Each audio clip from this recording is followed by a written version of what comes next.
Analyzing the evolution of the internet usage from 1990 all the way to 2020 by myself, Abel Kirui. When we think of the internet, we often envision Google, Gmail, Wikipedia, or even YouTube for some of us. But have you ever wondered how the internet came into existence, how rapidly evolved over the different years, and more importantly, how can we change it or improve it so that it's more accessible and affordable for people around the globe?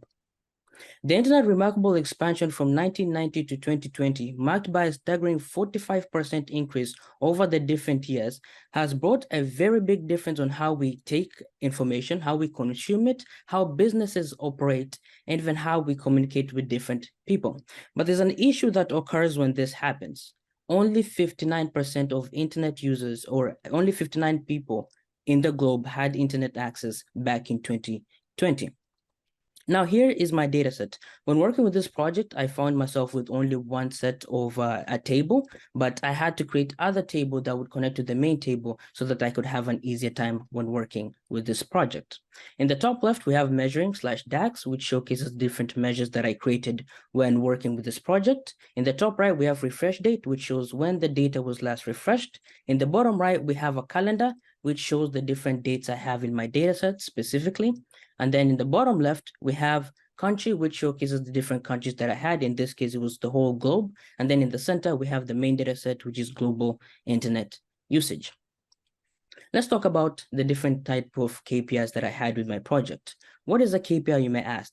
A KPI is a quick way to showcase a whole data set without having to go into the nitty-gritty. So you could show some few numbers, but be able to explain what's going on in that specific data set. As you can see, I have 4 different types of KPIs, in which we have total internet usage, which goes into internet usage, showcasing all the different types of internet users from 1990 all the way to 2020. Next, we have new yearly users, which showcases the average of the total users. So in this case, we have 7.5, which shows that between 1990 all the way to 2020, we had an average of 7.5 million users over the different years across the different countries.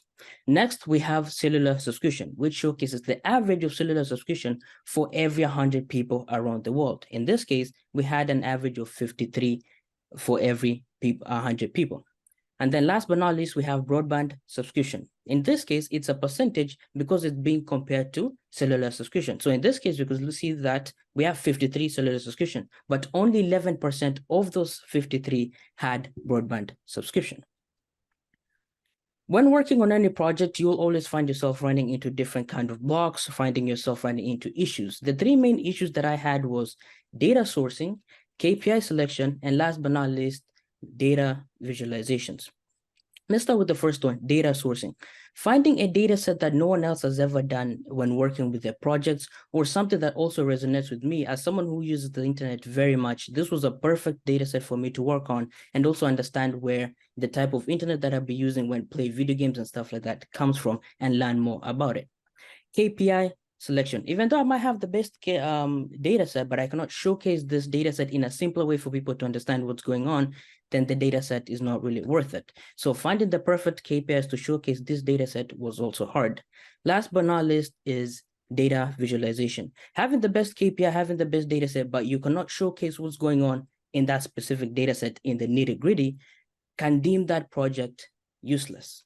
So let's go into the main dashboard that I created. In this case, we have global internet usage from 1990. In the top right, we have the slicer, which allows you to look at specific time frame in this data set. As you can see, I could scroll through and be able to look at different years in this specific data set. As you can see, 2002 all the way to 2020 can allow us to look at the different time frame. So as you can see, we have the different data, we have the different decades, we have the different continents, and then under that, we also have different countries. In the bottom left chart, we have users compared to country, and then we have users compared to continent and country as a map so that you can understand what's going on. And then in the left, we have the different KPIs that I talked about. We have the internet usage, which shows the total amount of internet users. And then close to that, we have new yearly users showcasing the average, and then we have cellular subscription, and then last but not least, we have broadband subscription. When working with this project, I found myself finding some interesting data. Some were good and some were bad. Let's start with some of the positive ones. In Europe specifically, if we're to look at Europe, the continent, We could look at back in 1990. Back in 1998, we had an increase of 72% in internet usage growth. So if we're to look at 1998 specifically in Europe, it went from 1.04 million users to 1.79 million users, growing by a 72% rate.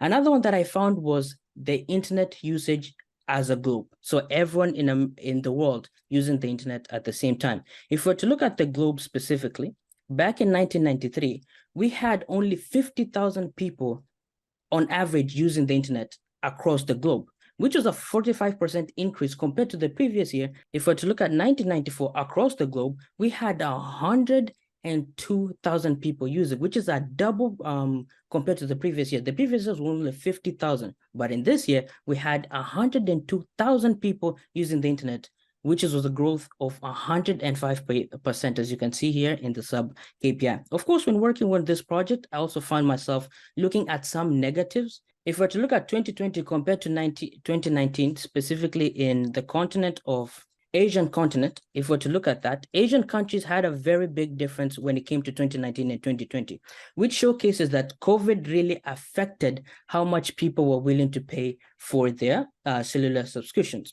If we're to look at cellular subscription, we had 120 across Asian countries across this specific decade. But if we're to look at 2019, we had 131 people with a growth of 2% compared to 2018. If we're to look at 2020, it had dropped by 3% to 127. You might be asking yourself, we are comparing this to 100 people. Why is it 127, which is over than 100? Which means that more people or some people had more than one cellular subscription. I might have 2, someone else might have 3, some people might even have 10 as a family or something like that's going on. So as you can look at Asia specifically, this is the country or the continent that mostly got hit with COVID, meaning that people were less paying for their cellular subscription, or they were unable to pay for it, or they did not really need it as much, which led to a drop of 3%.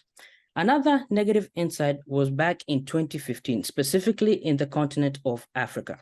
In 2015, 103 subscriptions. Even though it's still over the 100, that means that some people had more than one cellular subscription. As you can see, it grew by 3% from 2014 to 2015. But if we're to go into 2016, we could see that it dropped by a little bit. If I was to go back into 2015, you could see it grew by 5% from 2014 to 2016 in which had to 85 in 2015. But in 2016, in Africa specifically, it dropped by 2% from 85 to 84. Remember, this is average across the whole country or across the whole continent of Africa, dropping from 85 on average to 84.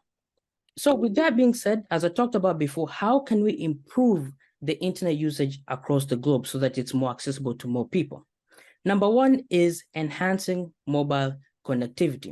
We should make mobile phones work better in places that are still developing, like the continent of Africa, the continent of Oceania, where there are only 34% of smartphones for every 100 people on average between 1990 to 2020, and which is very bad compared to some big countries or some big continents like North America, which had a higher number of internet users or cellular subscriptions over the different years. This may really import or create jobs for more people, improving education or even healthcare across the different continent.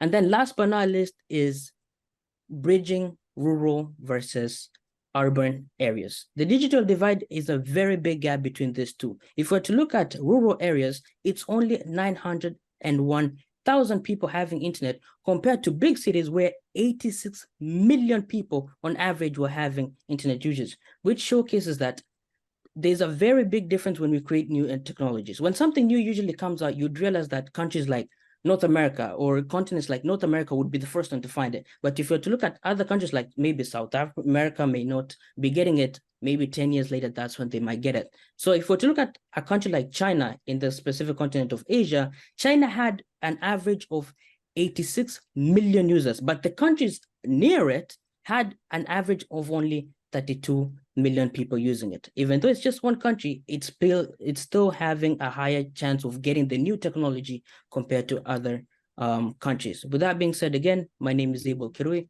Thank you for listening.